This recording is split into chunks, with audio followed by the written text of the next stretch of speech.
David Robinson is here today. He taught history at Truman State University for 26 years before retiring in 2016. He owns a bachelor's degree from Harvard and a PhD from University of California, Berkeley, probably in the years that it was fun to go there. He also studied for 2 years in East and West Germany, which don't really exist anymore, going back a ways. During a sabbatical in 97 and 98, he spent a semester at the Russian Academy of Sciences, Moscow, and another semester at the Department of History of Science at Harvard. During the academic year 2000-2001 is when Professor Robinson taught at Muleskinners State University as a Fulbright Senior Scholar. His involvement in all things Ukrainian has been uninterrupted since that time in 2000. Robinson's publications and professional work range, and my screen just went black, across history of experimental psychology and psychology, especially in Germany and Russia, history of higher education in Europe, and public affairs involving science and education. Since retirement, besides being involved in Muleskinners, he's been actively interested in working with colleagues in South America, especially Brazil, a place that has great music. Thanks for being here. Thank you, Alice.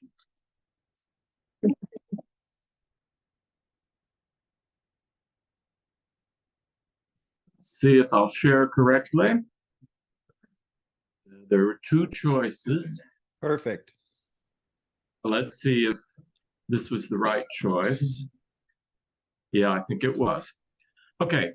Yeah, the shirt, you'll meet the person who gave me the shirt, who's online here. I'll introduce him a little later, if the sun flares don't interfere with our setup here. I don't talk about Ukraine very often publicly. There are reasons for this. I hear people talking, I see talking heads talking about Ukraine on TV, and it usually makes me ill. You hear, just to stick with the Harvard connection, the fellow who just died, Henry Kissinger, suggested that he could wheel and deal Eastern Ukraine and solve that problem as well as he solved, I suppose, the other problems that he dealt with in the past. And my own classmate, Jeffrey Sachs, very famous for his shock economic therapy in Poland, not so famous for what he did in Russia, nevertheless thought that he wanted to blame NATO and its expansion in the 90s for this war. And these kinds of things just make me ill. These are people who usually have their own stories to tell. My story is 23 years, really, if you count Russia, more than that, of living in this area and getting to know people. So I will approach any explanations of anything with a great deal of modesty and even humility, because as a historian, I know that it's very hard even to know much about the past, let alone to predict about the future. Well, I won't go into that lecture. That's a whole lecture. Ukraine. I have to be a historian here and say something about what it is. Well, on the screen over there, you see the yellow thing. Let's see if my pointer works. It does. And there's Crimea. And there's the Black Sea, done in Dutch on this particular map. And you see that Ukraine is the largest mass of land in Europe, if you don't want to count Russia. And you don't want to count Turkey, which is about the same size and probably not in Europe. Well, that's another topic, but it's bigger than France and Spain and Sweden by area. When I visited there, it had about 50 million people. I don't know how to tell you the population right now. It'd be substantially less than that today. Its history is interesting, and there it is. The history that I want to run through quickly. I think it's important to think about it. it's important to think about, say, the history of Missouri, too. It's being complicated by a number of things in a number of different states interacting with each other. For this area, if it was ever the center of anything besides important war today, Ukraine was sort of that area was where the Scythians were, and the Greeks thought of them as great warriors. But you'd have to say that into the classical world, this area was seen to be a border region of the Greek, then later the Roman, and then the Byzantine civilizations. During that Byzantine time, in 988, one of the Varangians, that is one of the Norman or Viking warriors named Volodymyr, had a capital at Kiev, and he went down into Crimea and actually made a trip to Constantinople. He decided to become a Christian after he conquered something in Crimea that was a Byzantine place. He went back and baptized his people, very famously, into the Dnieper River there, and made this the beginning of not only Ukrainian and other Eastern Slavic civilizations, but of the Russian civilization too, because his sons and grandsons fanned out over the territory and built great things in Novgorod and Pskov and Minsk and Pinsk and all those places, and a little river town called Moscow that later became important. Throughout the High Middle Ages into the Renaissance, Ukraine was divided north and south between the great Confederation of Poland-Lithuania, called different things at different times, and a sort of Ottoman ally in the south called the Tatar Khanate. And then in that area, a kind of independence movement was led by the Cossacks along the Dnieper River, which goes right through the middle of Ukraine. I'll show you a map in a minute to explain some of this stuff. This is the representation of a Cossack. Why doesn't it show? Because my camera's not on. Okay, well, you want to do it? No, forget it. Forget it. I had a little representation of Cossack. You can look it up. But they were kind of Russian, kind of not Russian warriors who sort of developed their own plan. And they got a lot of Russians and others to come join them. So there was always a kind of mixture of peoples in this region. That's the whole truth about Eastern Europe in general. Poland used to be half Jewish, right? And ethnic cleansing was an idea that came in the 20th century that made these countries have people with the same religion and the same name as the name of the country. That didn't happen to Ukraine. I don't know if it ever will. It's still wonderfully all mixed up. It is truly a border land, and that word Ukraina on the border was first used by the Poles, not the Russians. Catherine the Great did a good job handling the Russian military. You probably know stories about her favorite ways of handling the commanders. But she was very successful, especially against the Ottoman Turks, a great power to the south.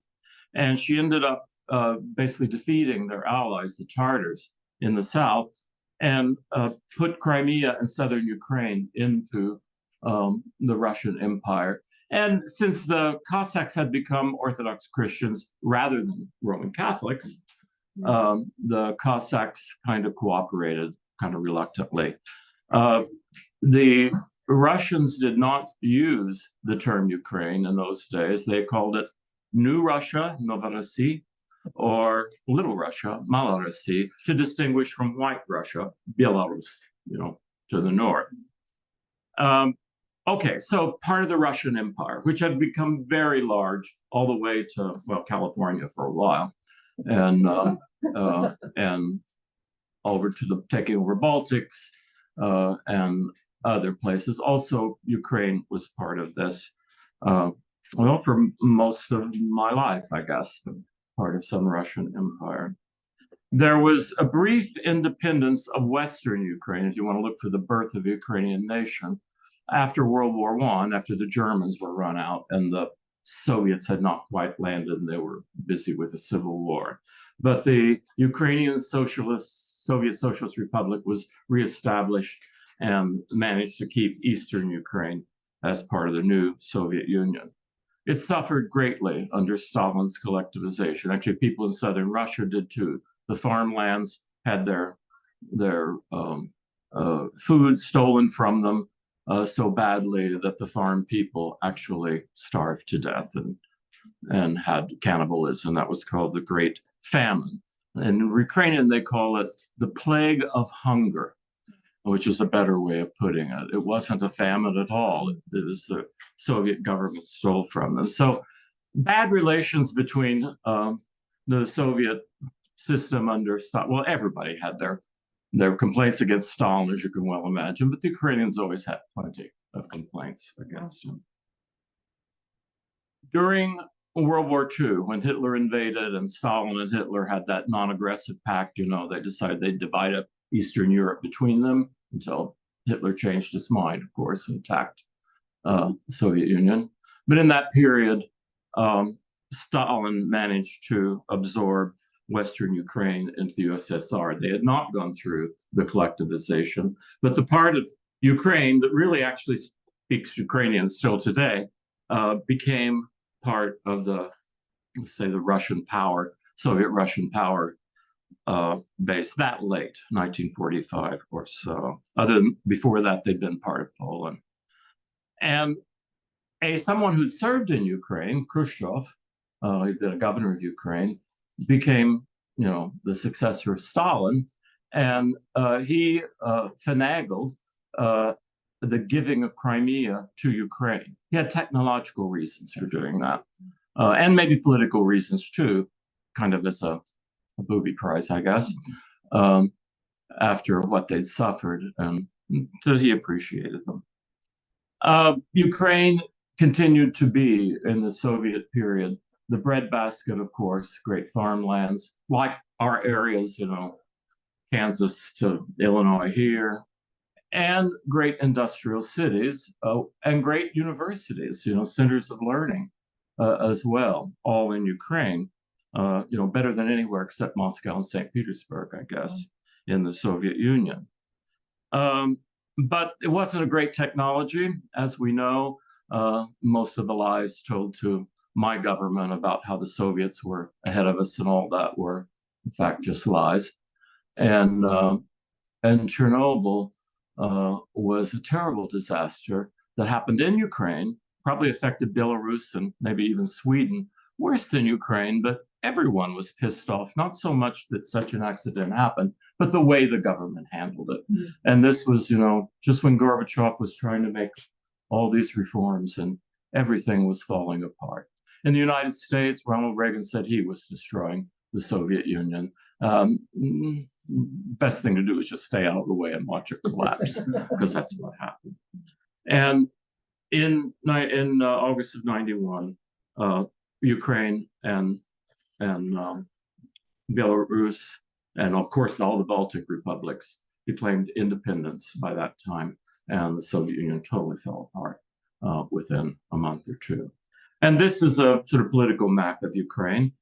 I became a professor here in Kherson. It's kind of like New Orleans at the end of the big river, the Dnieper River, and almost out to the Black Sea, a port. Another port city is Mykolaiv. Another port city you've probably all heard of is Odessa. And down here is Crimea, with the great Soviet base at Sevastopol that became a Russian base after that by special treaty. The famous places where the Yalta Conference was held at the end of World War II, Yalta there, and the beaches like a Russian Riviera at the bottom of Crimea, now part of Ukraine.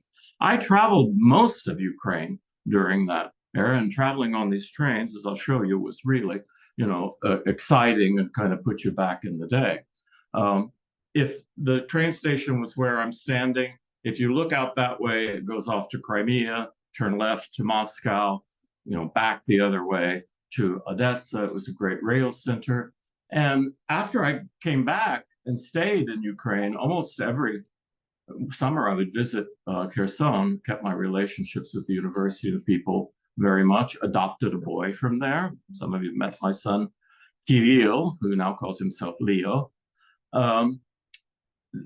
I met him at my friend's place, which was behind that white building in the center. So I would walk across those tracks and then walk down the streets of Kherson, down to the port, the Dnieper River, an old shipbuilding factory there that's been vacant for a long time. Beautiful swamps with these little wooden dachas everywhere. They used to be there. They're not there now. And you could get, hire Mr. Central Casting boat captain to take you on a trip through them. It was, it's kind of like going to South Carolina or Florida to go to Kherson. Lovely place. South Carolina or Florida in the 1920s, because undeveloped. In the center of the city, a statue of Potemkin, Catherine's general and lover who founded Kherson and Odessa and conquered Crimea. That used to be a bust of Karl Marx. It was called Ulica Karla Marxa, the street of Karl Marx, but they put back Potemkin, and then they called it Ulica Potemkin, so that they had to say everything has to be in Ukrainian, so it's Ulica and it's not Ulica, and it gets very complicated with all the names of streets and buildings and stuff with imperial, Soviet, Ukrainian, etc. names post this, and it gets even more complicated as history goes on. I'm talking about the history that I witnessed, because when I first saw it, it's Karl Marx there. Let's go to Odessa and let me introduce you to someone. She's kind of in the dark there, but you can tell that she's lovely. She's pointing out a statue in Odessa that is Catherine the Great. So I call this, and it gives you a sense of the Imperial Russian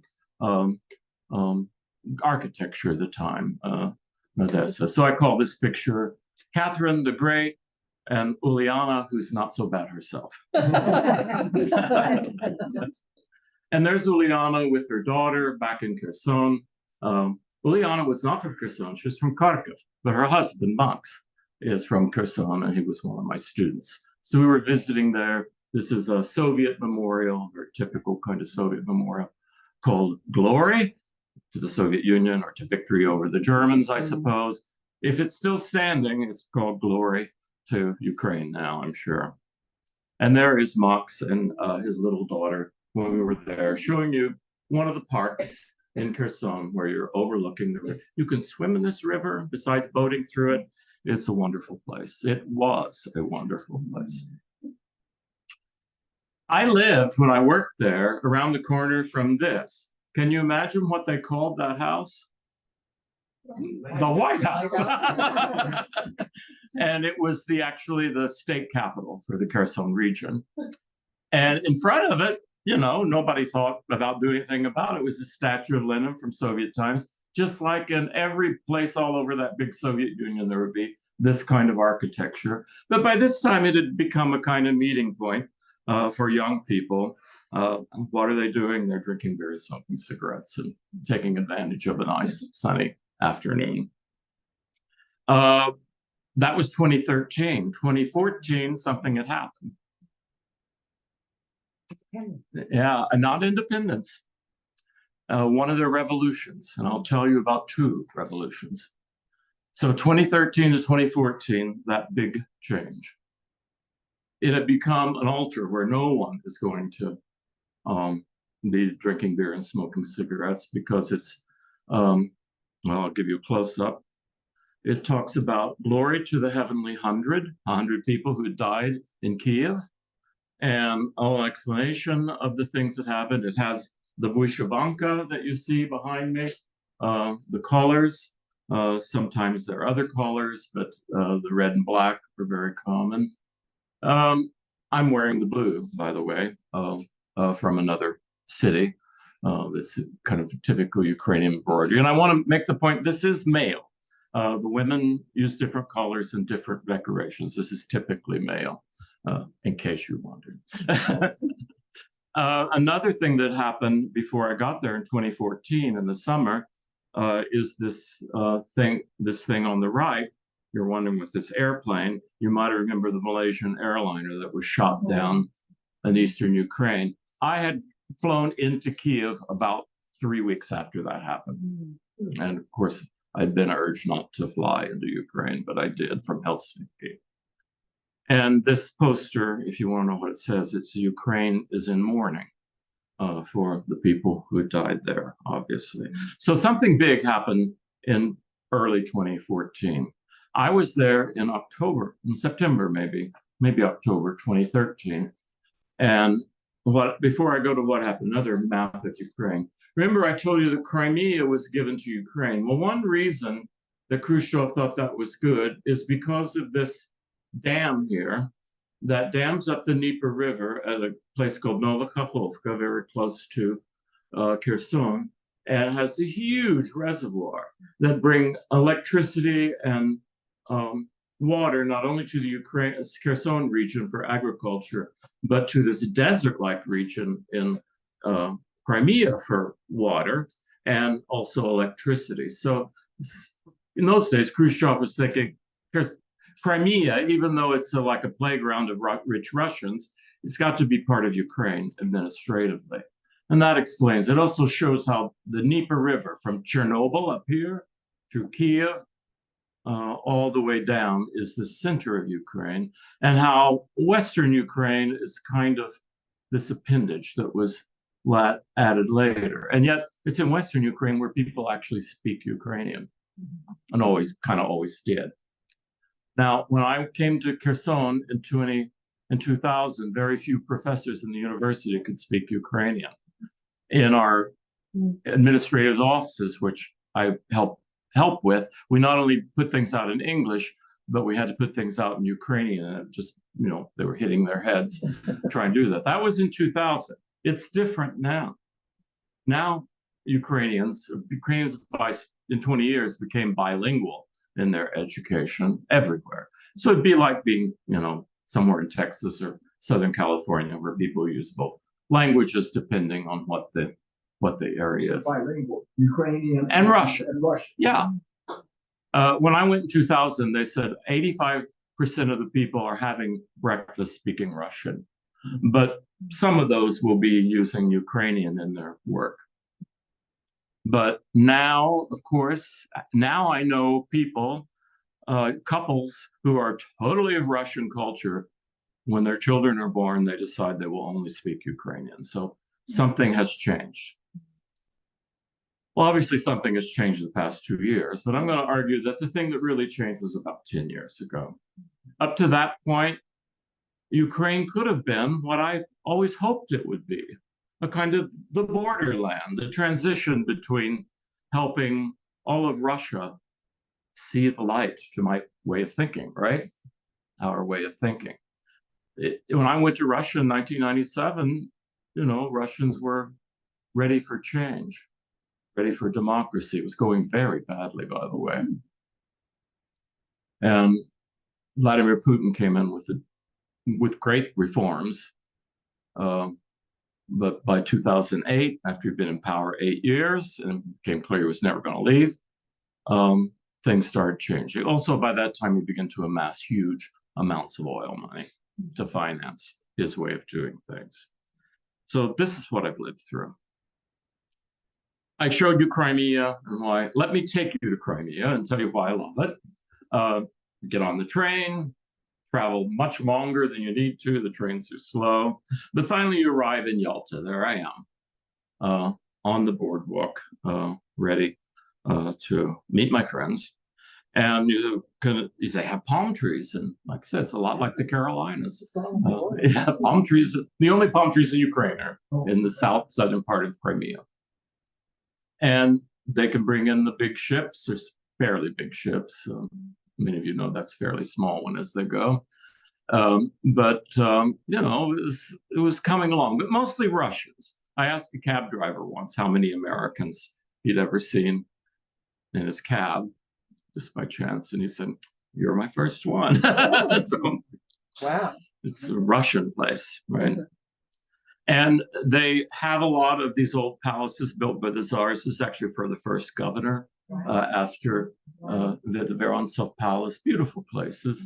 You're probably more familiar with the Livadia Palace, where the Yalta Agreement was signed with the Churchill. Actually, Churchill was put in this one because it was the furthest away, and Stalin didn't like him. Stalin had one that had better security, closer to Levadia. And Levadia was where they met because, if you remember, Roosevelt couldn't be moved. Yeah. He was barely alive. So, great place, wonderful, kind of Riviera with the mountains dipping right into the sea. I was staying with my friends there in the fall of 2013, seeing some of these sites with them. And we stayed in a Russian hotel, a spa there. Didn't have the real Russian bath. It was too fancy for that. But it was very nice kind of setting. You're looking down toward Yalta there on a cloudy, kind of drizzly day that gives her good pictures. Red sails in the sunset, that one. We stayed at a more rocky beach called Alupka because we had friends with a place there that we could stay. And there's my friend Dennis with a yellow towel and this green mat. I'm probably out there in the Black Sea paddling around. The beaches are not that great, as you can see. In most, further toward the Russian part, it's bigger beaches. But you go to these rocky beaches, the water's wonderful. And if you can swim, you'll be fine. There I am, very grateful in this photo for the Russian lady next to me. She makes me look not so bad. Sorry. Okay. What happened 10 years ago? Well, before we can go to 10 years ago, we have to go back a little further than that, about 15. After the Soviet Union fell apart, there were two old Soviet communist leaders, the Leonids, Kravchuk and Kuchma, who became presidents of Ukraine and kept the old, they transferred the communist corruption into the new corruption of oligarchs, right? And they had to be presidents of Ukraine, and they could barely speak Ukrainian, so it was always a joke.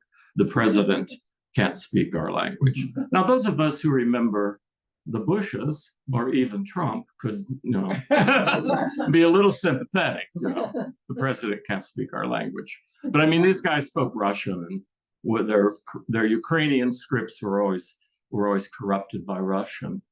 A younger guy came along and challenged Kuchma's chosen successor, Yanukovych, and he won the first round. And then he mysteriously lost the second round of voting by a very small margin. And the people of Kiev and a lot of students who came to Kiev rose up in the so-called Orange Revolution and protested this. They had a meeting of the Constitutional Court, blah, blah, blah. They legally said to do a revote, and then Yushchenko clearly won. Yushchenko was younger. He was married to an American, a Ukrainian woman from Chicago, of course,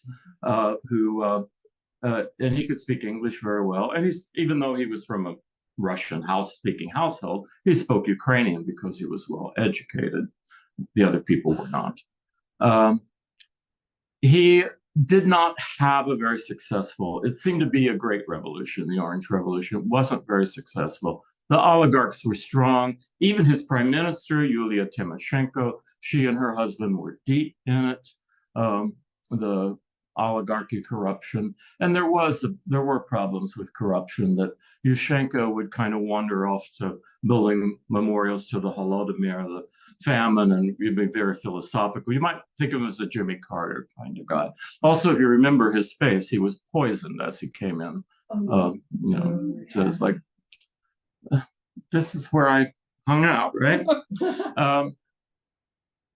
So come to the end of the Yushchenko presidency, Yanukovych challenges him again, and this time beats him pretty clearly.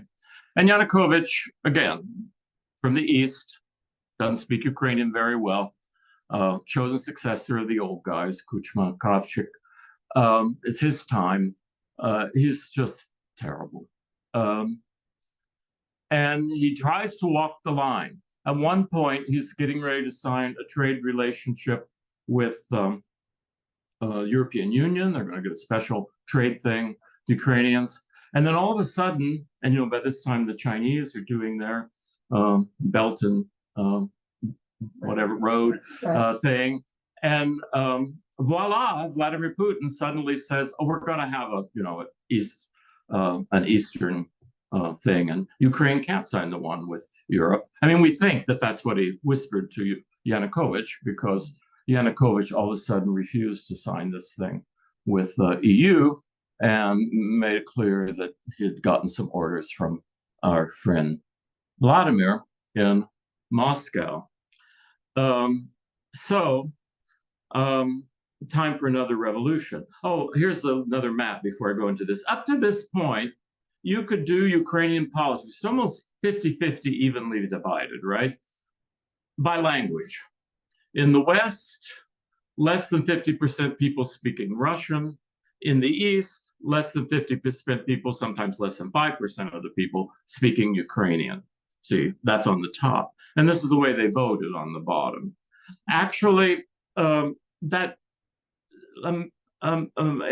election in 2012 shows us really not that simple if you get down to the nitty-gritty, that there are pockets supporting the Western-oriented parties around Kharkiv, around Kherson, where I lived, and really it's only in the very far east, the Donbass, or the basin of the Don River, and Crimea, where people were so in support of the Russian-favored parties. But Yanukovych was clearly Russian-favored. He was to be reelected in 2015, probably. And so there was another great uprising, mostly about the European, the refusal to sign the European thing. And so this started out with, people gathering in Kiev. I'll show you the sites of it. But it also, Yanukovych put down the uprising with a group called Berkut, a special police force that just beat the hell out of everybody. So something like people from all over Ukraine, 3 or 4 million people coming into the city. And the government under Yanukovych fought back. And what you had was the night of February 18, 2014. See, I'd left town a few months before that, so 2014. 100 people were killed, 100 young people mostly, were shot by snipers to try to disperse the crowd.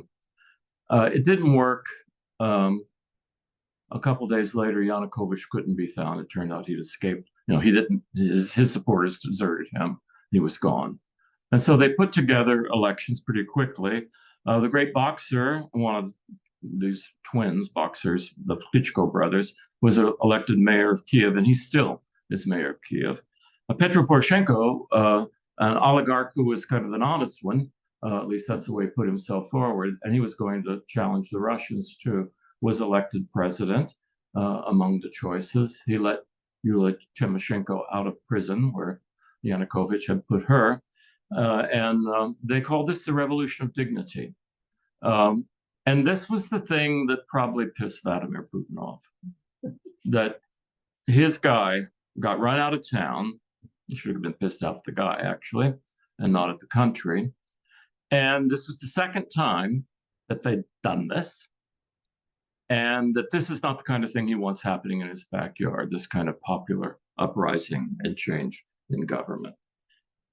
But Poroshenko did a good job, especially getting the war. I'm going to take you through that night very quickly. This is the Maidan Nezhel. This is the Independence Square in Kiev. I've stayed there, several places near there, where it was the center of all of it.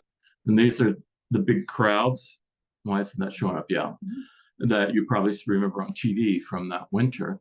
And you remember how it kept descending into nastier and nastier situations. It was a cold winter, fires burning and all that. And it was horrible. And at the same time, there was a kind of civil war in Donbass, breakaway Russian-speaking people living in just part of the Donetsk and Lugansk regions, the red part there, managed to get government people out and take over. And Poroshenko very quickly started to fight against that. Why? Because already by that time, Ukrainian officials had been driven out of Crimea, and Vladimir had landed and gratefully welcomed them in. So Crimea was annexed, I think formally by May, but pretty quickly actually before that. So that was the results of the Revolution of Dignity, was this kind of problem. And the war continued to rage in the east. And I came to visit Kiev that summer, and I can show you what I found there in the Independence Square. The barricades were all over the place. That's the hill where the 100 people were shot, mostly kids, because they could get sniper positions up on the high areas. These were stinking barricades, which is really awful. It was left kind of as a museum there for months, if not a year or two. But I was there pretty quickly, got to see it all. Here's from on top of the hill looking back down. It says, "Glory to Ukraine, glory to our heroes." And this one really caught my eye. The 19-year-old boy on the place where he fell, one of the Heavenly 100. All the Heavenly 100 are represented in a chapel at the top of the hill. And also at the top of the hill, I found this sign, kind of black humor. We're rebuilding our country. Excuse us for any inconvenience. Well, what happens when it's time to have the next, after the 5 years of Poroshenko, they have another election. In the meantime, the top, I'll say Russian Ukrainian, is a Russian Jew from southern Ukraine who came to Kiev and put together this TV program about, of all things, a high school history professor being secretly videotaped by his students when he's having a rant about the government. And they nominate him to be president of Ukraine, and he wins on a landslide. So it's called Sluga Narodu, Servant of the People, or the history of the next president. 3 seasons. Actually, the 3rd season was a wrap-up because he was becoming president and had to explain how this would all come out. It's not the best season. The first 2 are very good. Man is brilliant, young, and whether because of his popularity as a comedian or some of the, you can watch this on Netflix, folks. How many people have? Yeah. You see that there's a lot. English subtitles? There are, yeah. But it's really best if you understand Russian, because it's mostly in Russian, which is kind of funny. He won. He won the 2nd round against Poroshenko himself, getting 73-25. They hadn't had that kind of election since, the Khrushchev time. There he is with Klitschko, I think, in the back, and he and his lovely wife. And of course, they're young, they're educated, they're Ukrainian speakers. And there is, we usually see him now on TV. He actually challenged Poroshenko for doing such a bad job with the war. Poroshenko said, if you elect this idiot, the Russians are going to get everything they want. He's going to deal away the country and all that. That didn't turn out to be the way it happened. What happened? I don't have any time to tell you about the war, really. I don't want to. I can't hardly talk about it without just going into conniptions myself. When it happened, I was talking to my friends in Ukraine, and the president of Ukraine said, this ain't going to happen. My president was saying it's going to happen, and he was revealing national security data to say that the Russians were serious. It did happen, and within a couple weeks, as you see, Kiev was kind of on the left there. Kiev was kind of surrounded. So I just thought it was going to be over. Zelensky was going to be captured and publicly killed, and that'd be the end of Ukraine. My Ukrainian friends thought nothing of the sort. They were all totally confident. Oh no, we'll drive them out. So they did. they drove them out. By April, they'd left the Kiev region. They had taken Kherson by that time. My friends lived there. They were under Russian occupation for a while. But by November, a year ago, the Russians were kicked out of Kherson. But as you see in the yellow part, the Kherson region, just across the river, is maybe now today, I'm not sure, because you can follow these things minute by minute now, still under Russian occupation. And there's a lot of regaining of territory. Kharkiv, the lovely Uliana is from Kharkiv.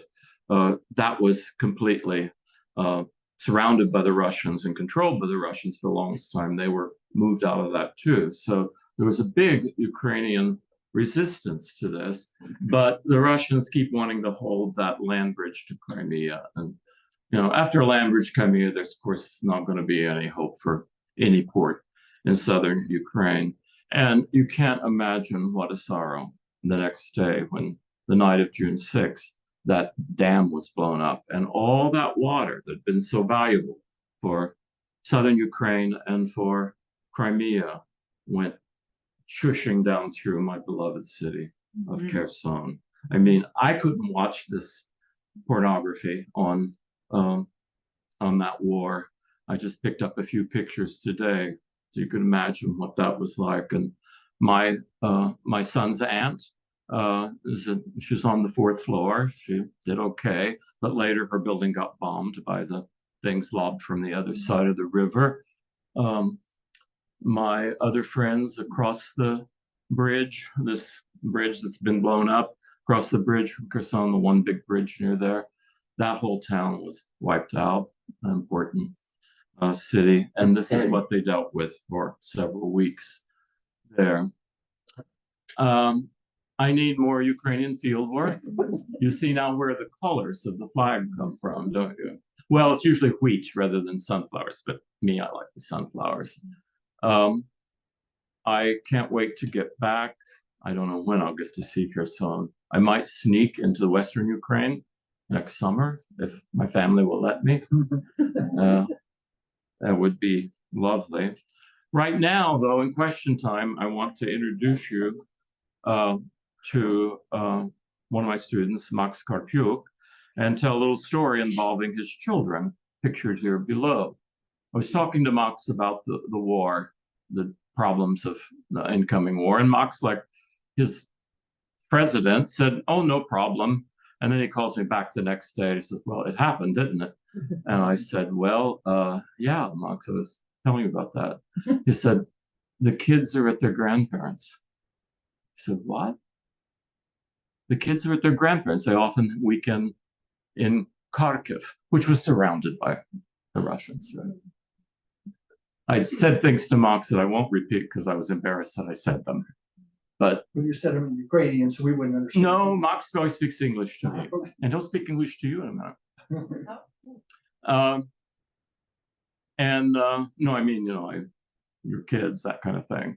And he said, "Oh, I'm going to go get them." And I said, "I don't want to know anything about it. I don't know how you're going to do it." About a week later, he didn't send me any text. He just sent me this picture. Yeah. And notice the signs that I don't know, 6-year-old, 11-year-old maybe, and plastic Kalashnikov, of course. So they're home. Not only were they home, but the grandparents got out of this terrible Kharkiv, and great-grandmother ended up dying in their house, and taken back to Kharkiv to be buried. I mean, they've managed like everybody else. In fact, Max and Liana have prospered.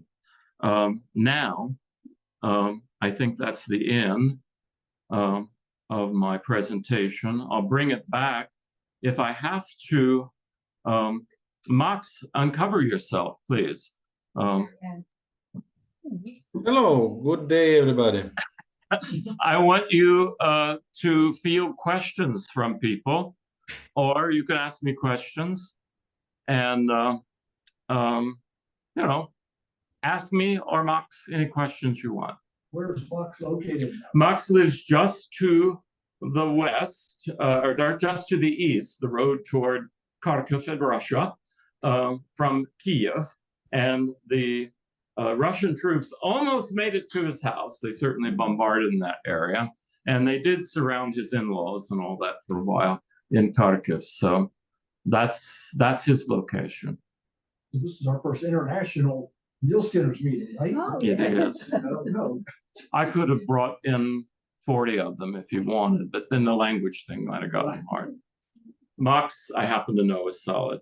He's an engineer and now a CEO of a German affiliate of Ukrainian company. His wife is a professor of pharmacology in the medical school, and I have to say, a colleague of mine. We publish work together, and they've been my closest friends in the world, and certainly in Ukraine, for many years, since he learned English from me. Maybe he could just talk a little how the war has touched him and his family, and even though his house has not been bombed, but I want to know his story. yeah. Okay, Max, they want you to talk about your family and the war. Oh my gosh.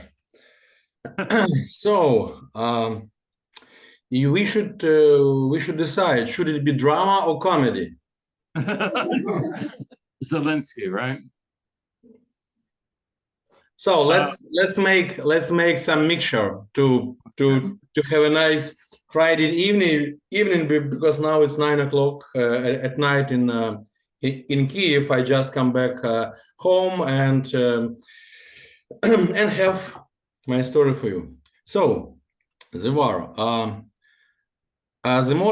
probably the most important, the most unsolved issue and problem in human society, it's existential crisis. An existential crisis. Yes, because existential crisis appears, some questions appears inside your mind, and you are dealing with these questions where I live for, and etc. And it's complicated, and psychologists know how to deal with, kind of.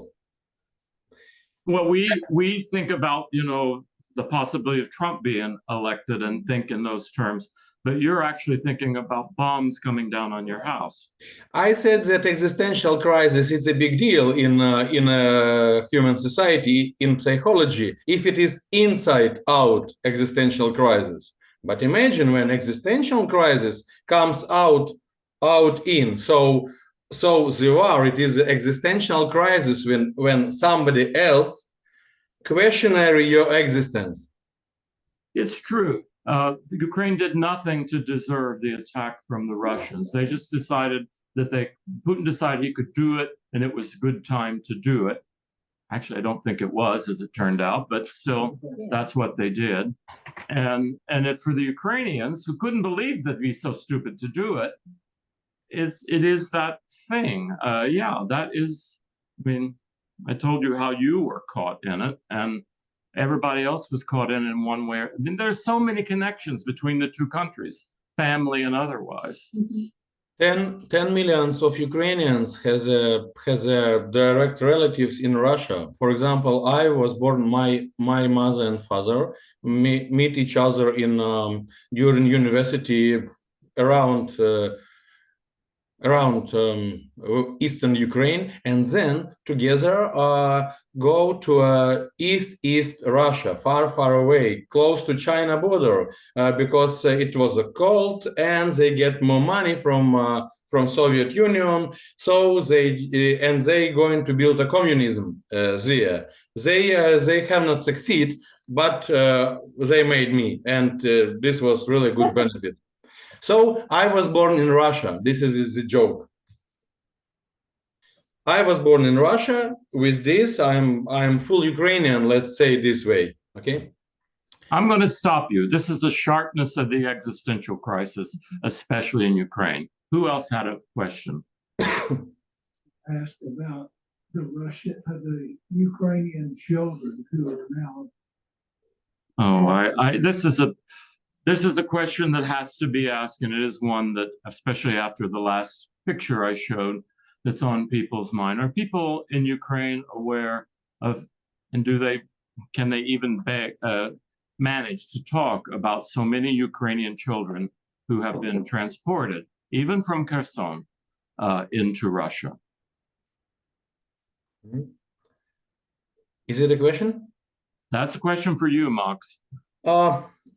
Frankly speaking, we are aware of this issue, of course, and it is a big deal. But during existential crisis, you should think first about your ass. Oh, sorry, I mean about yourself, and let's say your closest community, and then your next stage of community, your co-workers, and etc. And then on the horizon, you can start thinking about poor children and a lot of people in a very hard circumstances. Yeah, I mean, that is a difference between you and us. We hear something like that, we can't get it out of our minds. And for them, they have to worry about, am I going to freeze to death or feed my child this summer or this winter? And we'll take care of that later. Also, there are cultural assumptions between Russians and Ukrainians. They are child-friendly places, both of them. So one hopes for the best. Another question from someone. Ruth on the chat asked, what would he most like Americans to know about the war? Yes, I think you just mentioned this, how the existential crisis is so sharp in people's mind. But is there something else, Max, that you would like Americans to know? I understand. I understand the question. I would like Americans to know that the war is interesting. It is a bloody job, the hardest job in the world, and it is a complicated job because the price is so high. And unfortunately, you can't do this job with helicopters and aircrafts. You need what? Helicopters and aircraft. With helicopters and aircrafts, with a super technology, yes, it could help. But at the end, the soldier, the human being, should step into the hole and say, okay, we are here now. So there's hundreds of thousands of soldiers. You want us to remember them. Americans tend to think about our lovely B-35s that can kill people at 40,000 feet, and that's the way we like to do things. But in Ukraine, they're very aware that they are in holes in the ground, not very far from each other. And also, if you, I would like Americans, let's say, if they passed a bit Second World War, not read old books. So now it's pretty the same, and this is a tragedy, a big drama. Because the way how to do this, the way, the kilometers of the battlefield really the same, and the madness how Russians use their troops, no matter how much they burned in this let's say war. This is really big drama. So the Russians sacrificed tremendous numbers of lives against you. Something like a 4-to-1 difference in casualties, according to us. The Russians just take people out of prisons and whatever and take them to the front. So they don't give up, and they're there to stay.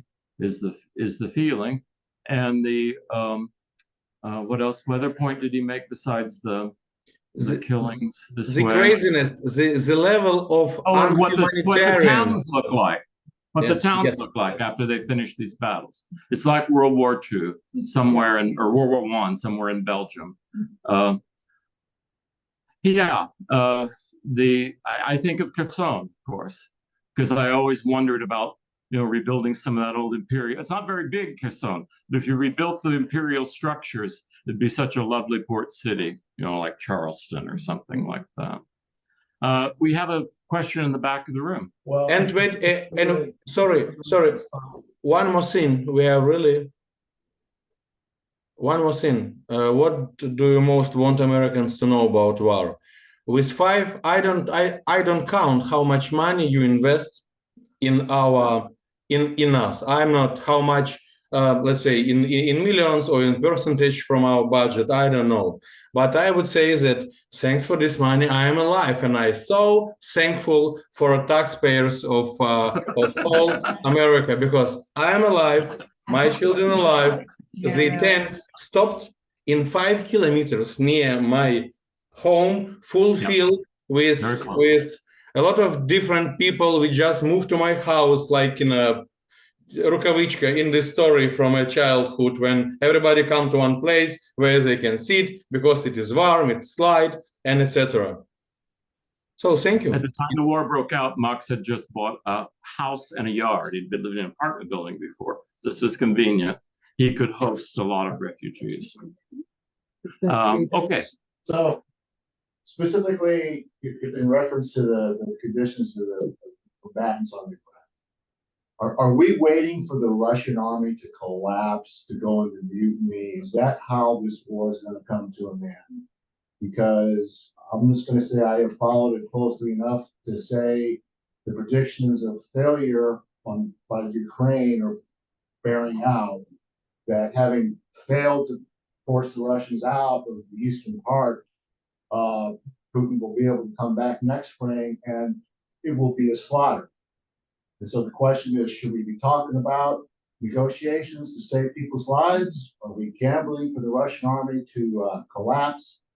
As clarification about my feeling absolute hostility towards Putin, I was one of the people who would say, when you saw all those tanks lined up outside the country, they should have been obliterated then and there. If you knew he was coming, make the first strike. In Russia. My friends say, well, that's war criminal stuff. And I say, God bless, we had Curtis LeMay. Max, did you hear all of that? Frankly speaking, I'm like a child. I can understand only eight words in one sentence. So, well, I'll paraphrase it then. yes. He's very worried that the Russian army will not collapse or mutiny. That that there's a big spring offensive that will put the existence of Ukraine into danger again. And I think I can say he's kind of suggesting the United States and let's say NATO should consider more extreme measures in support for Ukraine. That's a suggestion. Great. Or negotiate It's some, one or the other. or Yeah. negotiate some exits. But this- I would say this, sir, is a genius because it's obvious. It's really it is true because frankly speaking, now imagine if you are David, which live near Goliath, and this Goliath decide and think that if he big, he can decide, or he have a willpower, let's say. So the question is, if you are big, is it let you to use your willpower or not? And this is it. If you are small, and in this situation, it's pretty dangerous, and it will be probably forever. And I think in Max's answer, you see this thing that we forget about. The Ukrainians are used to thinking about this in terms of themselves and what they decide and what they're going to do. They're not leaving the job to the United States. And we tend to think, oh, we and our allies, we will solve this problem. We have those B-35s up there. We can do whatever we want. We just have to figure out how and when to do it. I don't know. I mean, sometimes I feel embarrassed. This is a whole other lecture, I think. I feel embarrassed that I went to Russia and I went to Ukraine and got part of our national security intelligence world to bring those people close to us together, because I feel like that I helped to, kill some of my best friends the way things turned out. I played a role in that process over the last 30 years. Ukrainians can tell me it's not my fault. Or maybe it's not America's fault either. And if we think everything's our fault, then we go around trying to fix everything, don't we? Yeah. So this group has got their own favorite places where they know that didn't work out very well. Ukraine is a problem for Europe. I think I put on my first slide, as well as for us. Yeah, I don't know how Europe can afford a war in Ukraine for year after year without end. Or Poland. Well, it's refugees. nobody talks about affording things anymore. Yeah. Fox, you're doing a splendid job. Thank you very much. It is very enlightening to hear you and very encouraging to us in our support of Ukraine. If you were the president today, Which president? if you were the president of Ukraine today, Possibility. He's good. would you favor beginning talks to compromise, which would mean giving up part of Ukraine to settle the matter, or would you stand your ground until the bitter end? So, mostly we've got it. David, could you please help me with this Yeah, question? he's posing an either-or question or two choices question. And one is that there should be negotiations now to try with Russia to try to come to some in, or Ukraine should hold fast until the Russians give up. It doesn't. Oh, and he also said you have to decide because you're the president of Ukraine. The issue is that that this issue describes Zaluzhny, the commander-in-chief of Ukrainian army, in his article "Modern Positional Warfare and How to Win in It." And in this article, he described everything and put a one nice, let's say, picture. And the situation is follow. We win first act of this big drama, and now we are. What does it mean we win? I mean, Russian politician, let's say elite, decide to solve Ukrainian question. How to do this, you know, and everybody knew, and as a Jewish question, the way is the same. So they were smart, they read Clausewitz maybe, I don't know. So they use a blitzkrieg and let's say total war approach, when you mix strong administrative power with economic resources, with people, and you know, you do this. Unfortunately, or thanks God and to you and to everybody, they are not succeed. Ukrainian question still exists. So the first part of war, they let's say use these instruments of how to manage all this stuff and the theory I described, Zaluzhny, and we against this we don't have our military structure. I mean, we don't have so straight governments like they are. I mean, we kind of another type of person, you know what I mean? So we are not. Yeah, the government of Ukraine is kind of discombobulated, decentralized, weak. Zelensky was a novice, and so how did they do it? How did they drive the Russians back? So we against this, we as a small David, we let's say we answer with another management style. We call this cooperation style or agile or whatever. When horizontal cross connection on my level, I don't help, you know, to Zelensky. I help to guys which really work, which take a defense near of my house really, and then we just continue do like that. And yes, when I driving from Kharkov to Kiev, from Kiev to Kharkov, and then from Kharkov to Kiev on a third day of war, David thinks that I go crazy, but I'm not, because let's say, imagine when you are use this approach, this fierce hand to like commander-in-chief style, and when something goes wrong, then mistakes come to one hand, because in this kind of structure, all the only one person think, you know, on top. All of them just deliver the orders, or deliver the yes, say yes sir, like that. I'm going to interrupt you and just summarize so far. Yeah. You're saying that the Russians had a command from one person and had this army structure that we saw how well it operated, but it was huge. And the Ukrainians responded with the whole country coming together to help each other at every level. every computer programmer, every guy with a car, etc. And that's how they helped their soldiers who had been training for nearly 10 years, right? To push the Russians out. The whole country is fighting the war. Exactly. Why And they have no choice. Right. exactly. If you can't do it, you leave, right? Exactly. Because we all see what happens on a territory which, let's say, come to Russian hands, how they behave, what in there is mine. Really, probably they're nice people. Unfortunately, brainwashed people and in very, let's say, strange circumstances. So they put a lot of violence, too much of violence, let's say. So I told this first act just to remind you that if I am a president of this kind of country, you should understand that, let's say, we are not so much of, let's say, we are not so concentrated on war issue. So, you know, our nuclear weapons, we gave to you and you give to Russia, for example.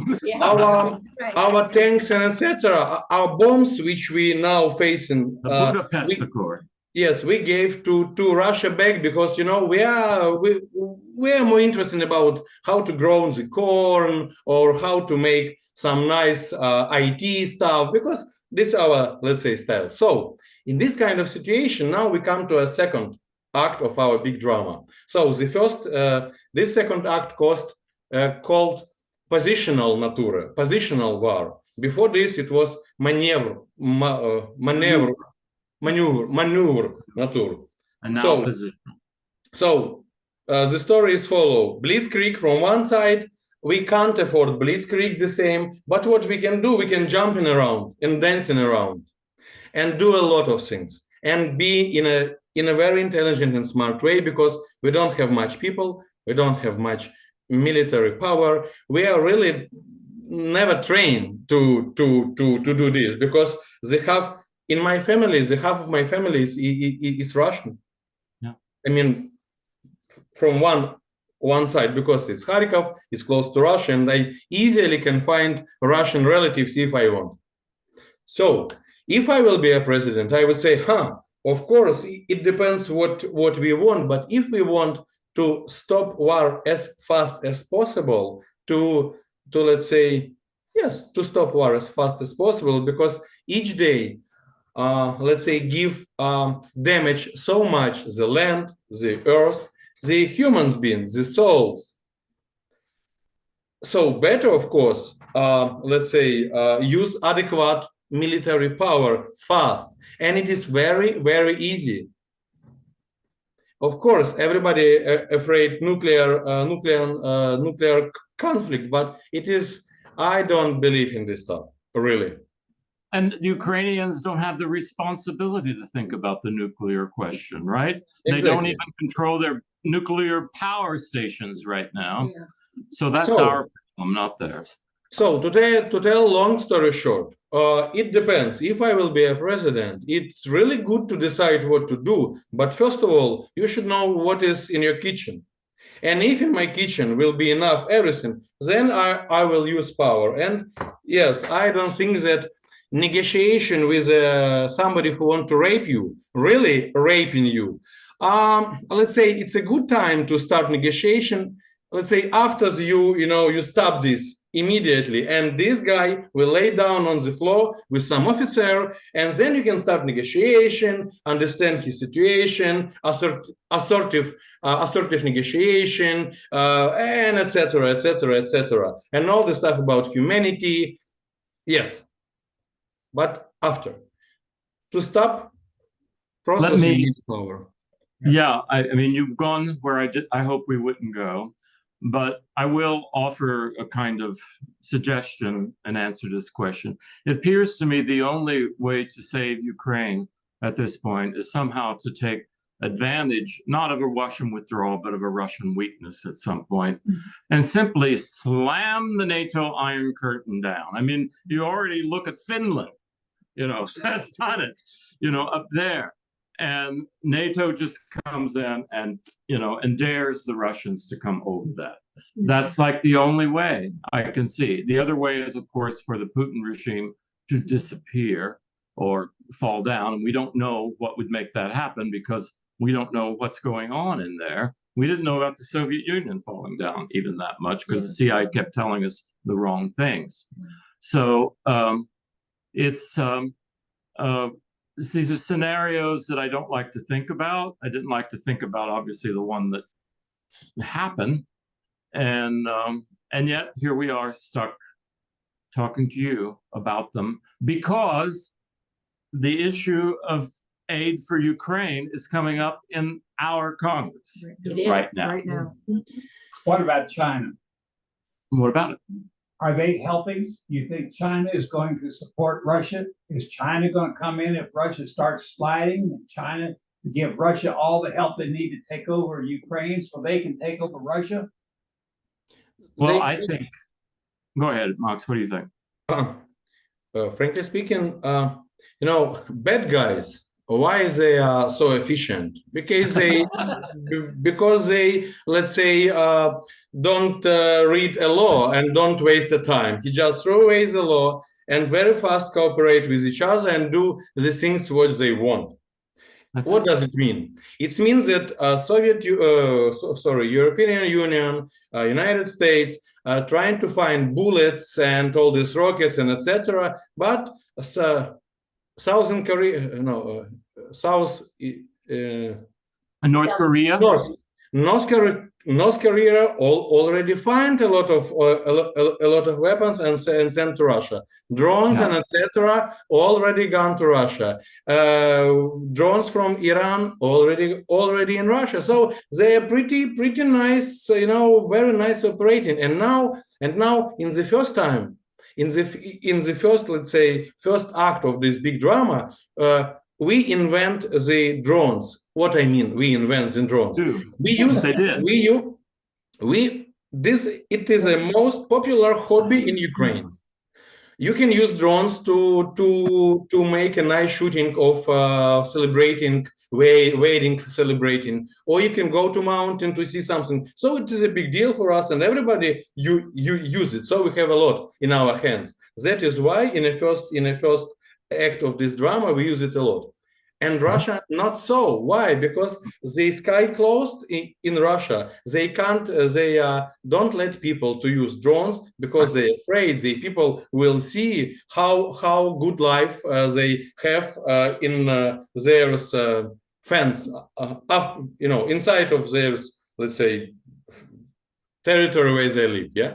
So and now. What we have now our drones already gone because we already sent it and it's destroyed. New drones nobody won't produce, nobody can produce in big quantity, and half of this quantity came to Russia from China. Another half we buy from China because China wise and make money on all this stuff. And Russia become more drone, let's say, country. I mean, they use it. They're smart guys. As anybody. So in this second drama, probably we need to change also our behavior. And if in first act of drama you don't believe in missiles with a long distance, maybe now it's start to think about it because we don't have much people. The first tranche of men from my society, it's my friends. I mean, it's my friends from my community, from my job. We already sent to the let's say front line. And now the question is, should we organize another tranche? Another tranche, it will be me. If I will go, my company will stop. If my company will stop, or send a young boy. Not me, because I am a kind of businessman, taxation, etc. Okay, young boy. I don't think that existential crisis, let's say, this remark story about the war. You don't need to watch Netflix. You can join it for free in Ukraine. You can try. How are we doing? I'm fine. If people need to leave, they can leave. But there's some people who want to leave, but our president, who controls the machinery, is allowing us to continue. If you can, Max. So I'm fine. Your opinion, it would be your opinion, because you know more about that part of the world than I do.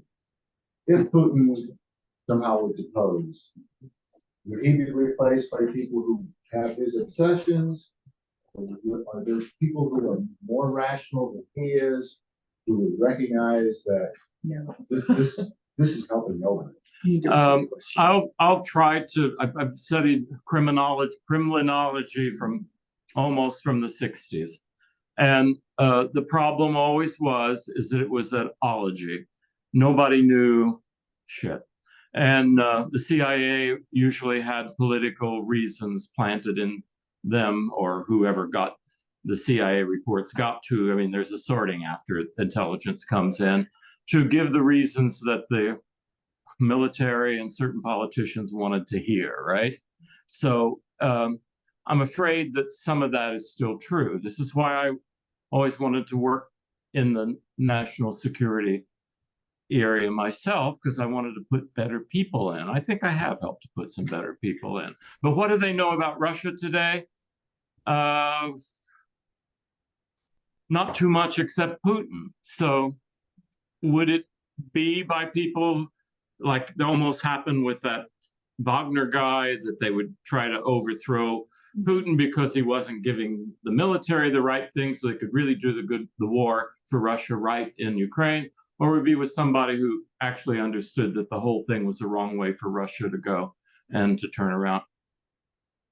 I don't think anybody knows the answer to that. Yeah. There is a difference in the Ukrainians, and I think it came from the Revolution of Dignity, than what the Ukrainians used to be. They used to be just as fatalistic as the Russians and say, look, talk about my nation, my family's here, my family's there. Corruption, I don't care, blah, blah, blah. We can't change anything anyway. But all that, I won't say all that changed, but that changed dramatically with the Revolution of Dignity in 2014. And there's now a big difference between the Ukrainians and the Russians for this reason. Mm-hmm. And so we kind of do know what to expect from the Ukrainians. None of Max's answers, although they're quite detailed, I know you wanted that detail, none of them were too surprising to me. I've been watching it being discussed pretty openly. Their locations and other things, of course, are kept secret, but the things with while they're trying to inspire people are pretty open. And in Russia, we have no idea what they're doing. And so I don't know, Dave. It could go either way. We didn't expect Gorbachev to do anything more than reform the Communist Party, right? And instead, Soviet Union disappeared. We thought Russia was going to democratize. I was there for that part. And boy, it was going very badly. I liked Putin when he first came on board because he was very efficient and really, such a change from Yeltsin. And he got a lot of things done. And then, as I say, that our corporations work with the Russians, right, to get that oil up and going. Beginning to catch my drift? Yeah. We all do a lot of stupid things. We don't always know the future. Yeah.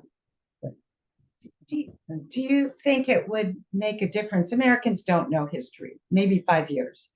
If Americans had greater knowledge of the fact that we kind of owe Ukraine after we took away their nuclear weapons, they would not have attacked that the way they did if Ukraine still had nuclear weapons. There's a technical legal argument that the four signatories, the arrangement by which those weapons were turned over to Russia, obligates the United States to provide so. That I've read the legal arguments for it. Right. And we are supporting them. Well, We could do we'll more. see. Well, It's a very small thing. We spend about 4% of our GDP on defense, and every year our deficit is about 4%. So the future is paying for this, so that we'll have a future. But your taxes actually don't pay for defense, We just print money and put it out in the world, and everybody uses that money. Yes. And they often buy our weapons. Yes, and I really don't understand what is going on, why we're still in this war, because it's really strange. I mean, it's really strange. The picture is so obvious. that there is nothing to discuss. Nothing to discuss. I mean, it's everybody knew the right things to do. Right. There was a question in the chat quite some time ago. Ruth just asked if you could tell us what a day is like for you, and I would expand on that. I'm wondering, are your children able to attend school normally? Are you able to find food for your family? I mean, what's it like day to day for you? Oh, we live a beautiful life. We definitely live a beautiful life, because after you mostly have been killed and then survive, you don't have you don't proud about this. You just feel joy and thankful for every single moment in your life. And I knew that this feeling understand David, because he has his personal experience of existential crisis, and probably other people too. He's referring to the fact that after giving a lecture in Kiev in February of 2020, I flew back from Germany in March of 2020 and had COVID and went through that existential crisis. So, and it is true that when death is no longer that big of a concern, you start thinking about everything else a little differently. Now, they live in a nice suburb that didn't get attacked. It was close, but not directly attacked. The people in Kherson, these questions about, will there be school? Can you eat? Can you visit grandma? No, she's on the Russian side. Those are a lot more complicated there. And in the East, it's just a disaster. And probably the most you concentrate, I understand the way you think, I understand your question, and it's pretty well. We are all right. I mean, we have food, we have electricity for the moment.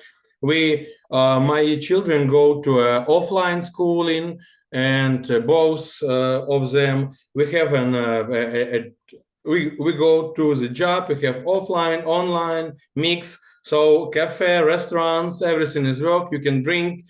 Also, he practically forced his mother in Kherson to crawl into his car and be taken with his stepfather to a little apartment near his house, and he won't let her go back. I mean, there are really big difficulties to solve, but they're in a pretty good place.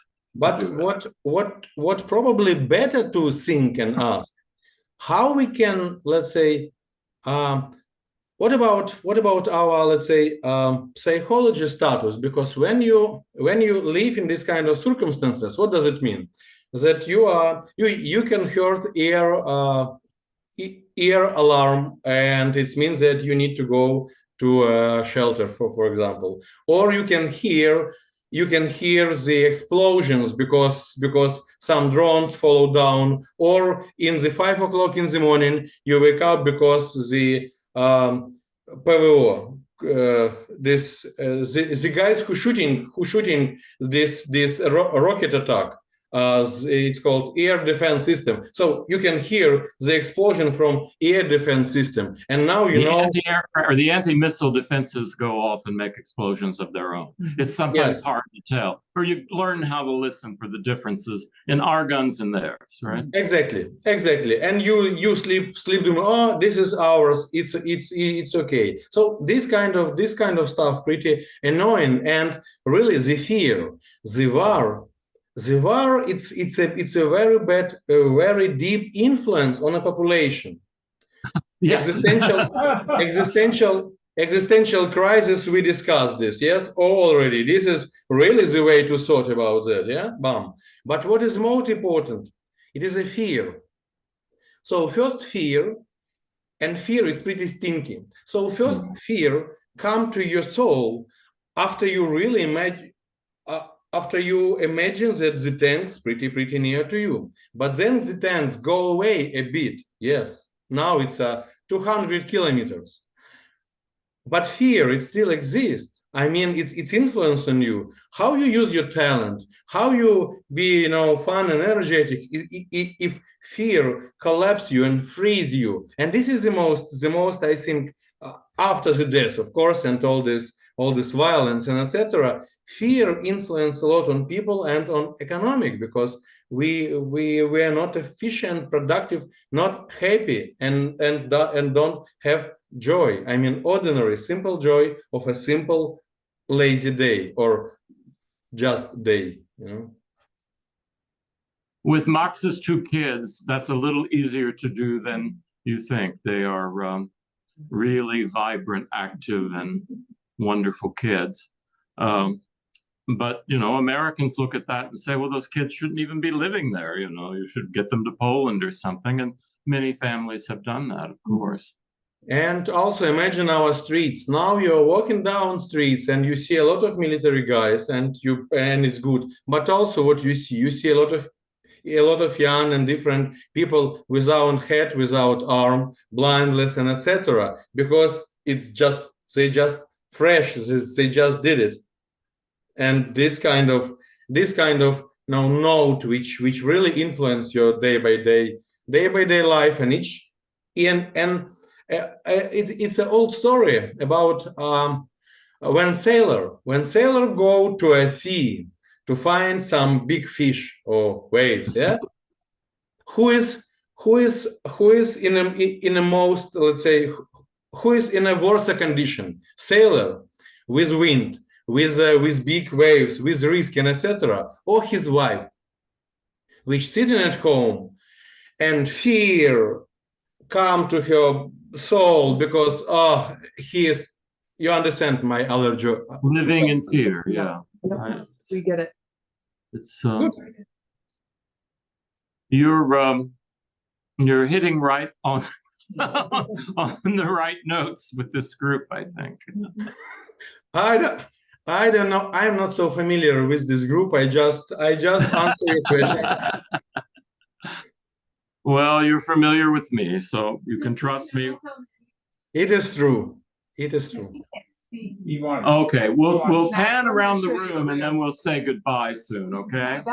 About 6 or 7 people already had to go back to work. So this is who's left that's not online. Thank you.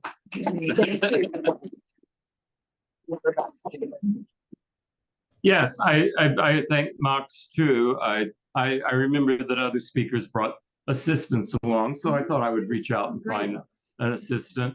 Really? And I can go on. This is just an introduction today. Might be worth visiting.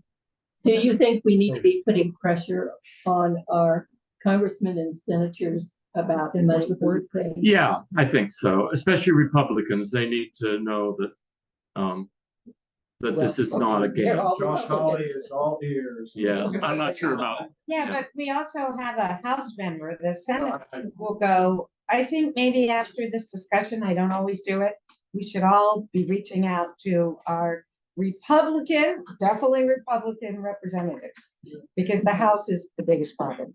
So Max is gone. Yeah. Bye-bye, Max. I have to be somewhere. Yeah. Thank Thanks you, for And we can get offline, don't you think? Or you have anything more to say? Oh, business. Well, business. we have to do the business, which Okay, is fans I get to announcements. do my part. But that's Yeah. really it. We don't have any business. I will say that next week, the 8th, David Mallory and I will present the slate of candidates, and I believe we'll be voting. And that's the full membership. I meant to clarify. I think everybody votes. So we'll do that during the regular meeting. Yeah, we've got to have. We'll enough people. we'll have a vote for the slate of candidates. So We will do that have a be at full the slate. beginning then, Sarah, you're saying, or?